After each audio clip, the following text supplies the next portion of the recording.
सर्वसामान्य माणूस आम्ही केंद्रबिंदू मानला। म्हणजे त्याच्यामध्ये महिला आहेत, गरीब आहे, युवक आहे, शेतकरी आहे, यांना आम्ही केंद्रबिंदू मानून काम केलं आणि त्यांच्यासाठी आम्ही योजना केल्या।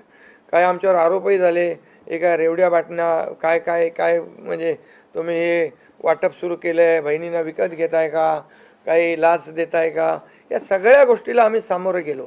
कोर्टामध्ये काही लोक गेले ही योजना बंद करण्यासाठी।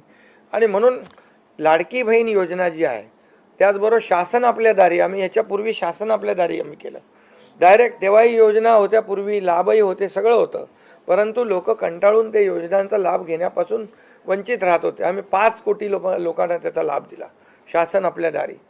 आणि आपल्या लाडकी बहीण योजना यामुळे एकंदरीत लोकांनी विश्वास ठेवला की हे देणारं सरकार आहे, हे फक्त बोलणारं सरकार नाही आहे।